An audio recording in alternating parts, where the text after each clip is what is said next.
రాజధాని ప్రాంతంలో రైతుల నుంచి బలవంతంగా తీసుకున్న భూముల్ని తిరిగి ఇచ్చివేయాలని వైసీపీ డిమాండ్ చేస్తోంది.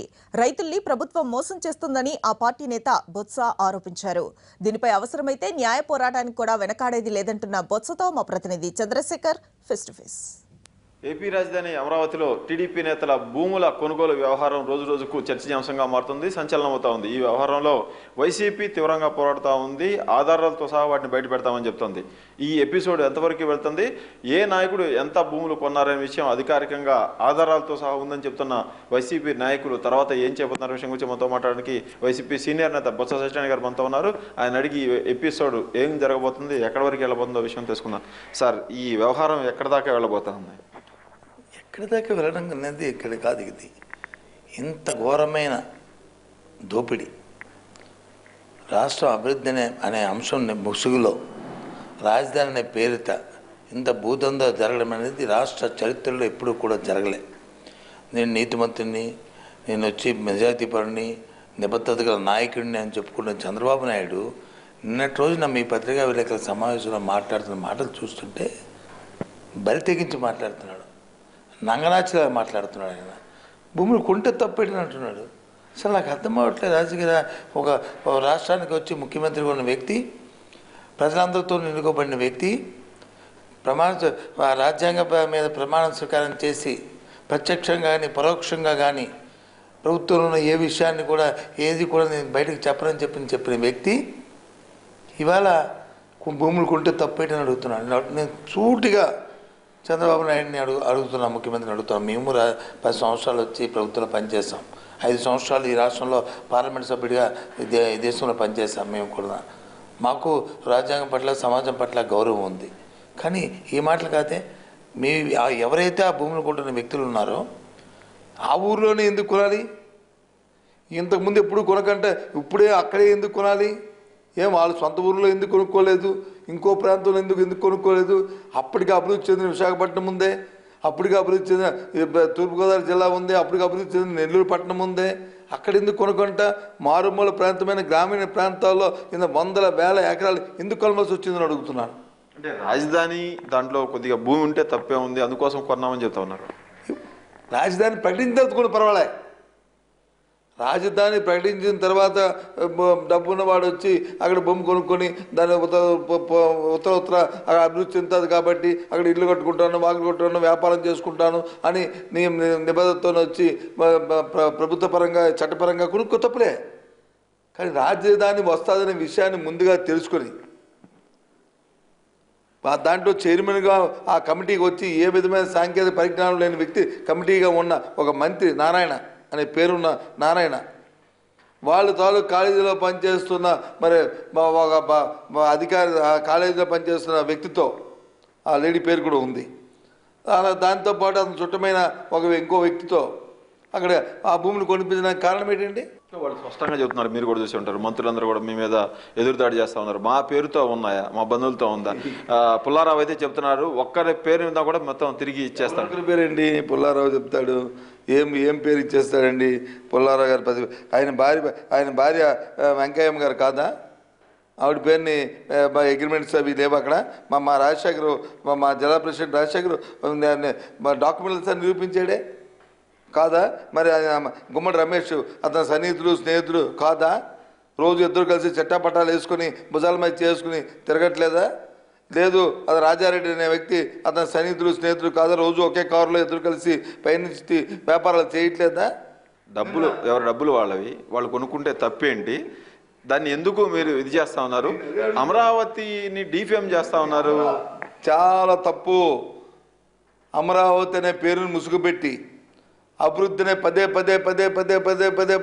ప్రపంచ రాజధాని అని చెప్పి ఇప్పుడు భారతదేశంలో మేటి రాజధానిగా కడతాను, ముఖ్యపట్నం కడతాను, ఢిల్లీ కంటే పెద్ద కడతానంటే పర్వాలే. అది కాకుండా బిజినెస్ ప్రమోషన్ లాగా ఆయన చేసి ఇవాళ వచ్చి అక్కడ వచ్చి హైప్ చేసి అక్కడ వచ్చే వాళ్ళ మనుషులతో వచ్చి వేల వందల ఎకరాలు కొనిపించుకొని సామాన్య రైతును వచ్చి నష్టపెట్టి వాళ్ళలో వచ్చి ఇది పోతుంది, ఈ భూములు ఎక్కువ చేసేస్తారని చెప్పి భ్రమలు కల్పించి అంతకుముందే ఇవన్నీ చేసి ఈరోజు వచ్చి ఈ రకంగా మాట్లాడడం తప్పు కాదండి?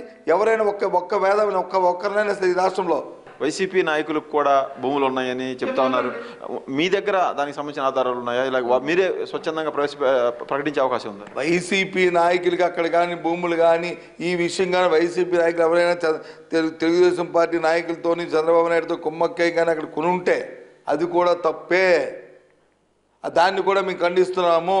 రాజధాని ప్రకటించడానికి ముందుకుంటే ముందు ఈ విషయం తెలిసి చేస్తే ఏది ₹1 కోటి భూములు 10 లక్షలు కొని ఆ రైతులు మోసగించి మాయ చేస్తే దగా చేస్తే వీళ్ళలాగా వచ్చి చీట్ చేస్తే తప్పది. మీ దగ్గర సమాచారం ఏమన్నా ఉందా? నా దగ్గర ఉంటే వాళ్ళు చెప్పనండి.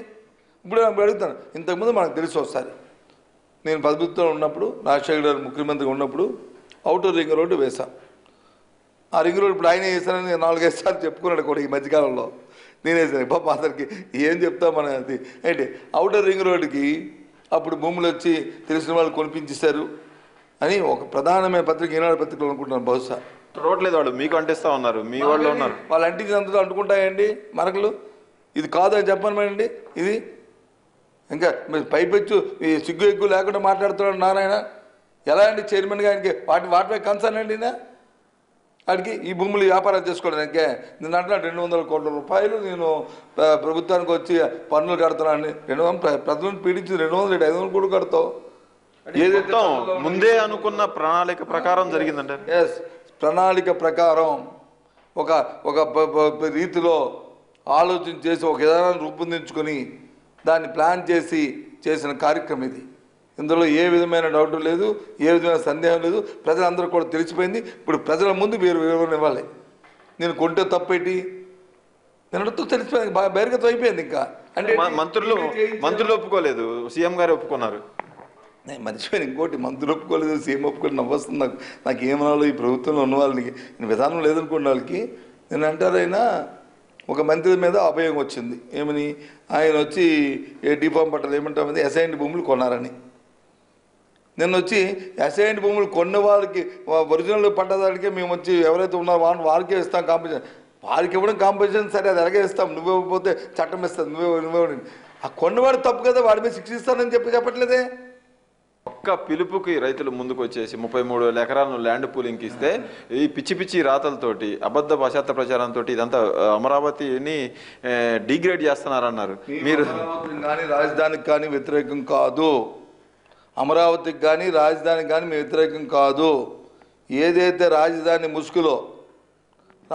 ముసుగులో అవినీతి చేస్తున్నారో, ఇలాంటి భూదందాలు చేసుకుని ఇలాంటి అక్రమ సంపాదనకు వచ్చి ఏదైతే మీరు తెరలేపారో ఆ విషయాన్ని మేము ముందే పసిగట్టే అప్పటి నుంచి చెప్తున్నాము. దానికి మేము వ్యతిరేకం. దానికి ఇవాళ బట్టబయలైంది. ఇవాళ అంటున్నారు నిరూపించమండి. పత్రికలో ప్రత్యక్షంగా పలానా రోజు నాడు పలానా తేదీన పలానా వ్యక్తి పేరు మీద ఇవి రిజిస్ట్రేషన్ జరిగింది అని చెప్తుంటే నిరూపించడం ఇంకా నాకు అర్థమవుతుంది. ఇంకా నిరూపించమని చెప్పడానికి ఏంటి? నేను అడుగుతున్నాను ప్రభుత్వాన్ని సూటిగా, మీకు భయం లేకపోతే మీరు తప్పు చేయకపోతే ఎందుకు వెబ్సైట్ని వచ్చి మనట్టు 3 రోజుల నుంచి ఎందుకు ఆపేశారు దాన్ని? ఎందుకు దాన్ని ట్రాన్స్పరెంట్గా ఉండవలసిన వ్యవస్థను వచ్చి ఆపేశారు? ఆన్లైన్ రిజిస్ట్రేషన్ అన్నారు కదా, మరి ఆన్లైన్ రిజిస్ట్రేషన్ ఎలా చేసుకుంటారు? ఇప్పుడు వెబ్సైట్లో ఇన్ఫర్మేషన్ లేకపోతే, వెబ్సైట్లో ఉన్న అవసరమే లేకపోతే ఇంకా ఆన్లైన్ రిజిస్ట్రేషన్ ఎలాగవుతుందండి? మేమైతే ఇది పరితానం, ప్రభుత్వ పరితానం. దగా, దోపిడీ, మాయ, మోసం ఈ ప్రభుత్వం తాలూకు విధానాలు తప్ప సంక్షేమం, అభివృద్ధి ప్రభుత్వ విధానం కాదు కాదు కాదు.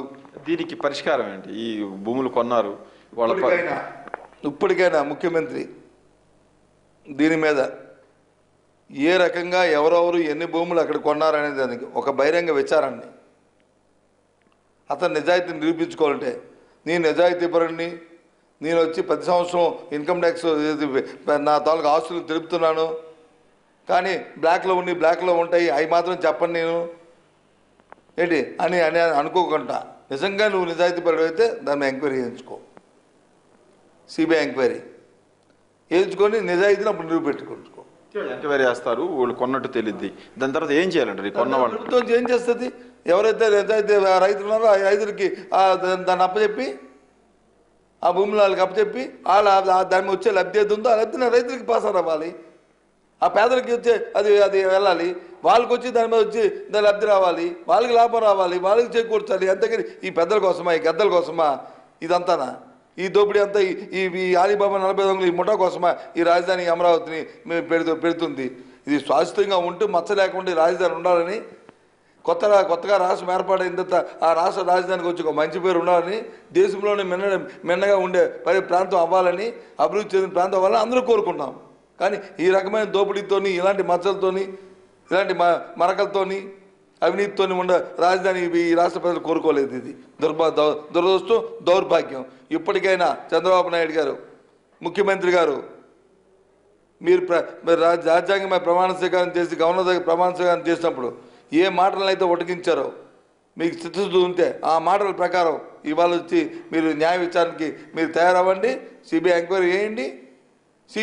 సిబిఐ ఏమి చెప్తే దానికి మేము భద్రంగా ఉంటాం. రైతులను బెదిరించి భయపెట్టి స్వాధీనం చేసుకున్న భూముల వ్యవహారం మీద ప్రభుత్వానికి చిత్తశుద్ధి ఉన్నా, సీఎంకు చిత్తశుద్ధి ఉన్నా కూడా సిబిఐ విచారణ, జ్యుడిషియల్ విచారణ జరిపించి తన నిజాయితీని నిరూపించుకోవాలని, అలాగే సిబిఐ విచారణలో కానీ జ్యుడిషియల్ విచారణలో కానీ ఏదైతే తేలుతుందో దానికి తమ పార్టీ కట్టుబడి ఉంటుందని బొత్స సత్యనారాయణ చెప్తున్నారు. అలాగే రైతుల నుంచి ఎవరైతే భూములు బెదిరించి కొన్నారో వాళ్ళందరూ కూడా తిరిగి ఆ రైతులకి ఆ భూములు అప్పచెప్పి ఆ పరిహారాన్ని కూడా వాళ్ళకే ఇవ్వాలని పార్టీ డిమాండ్ చేస్తూ ఉంది. కెమెరామెన్ వెంకటేశ్వర్తో కలిసి చంద్రశేఖర్, ఎన్టీవీ, హైదరాబాద్.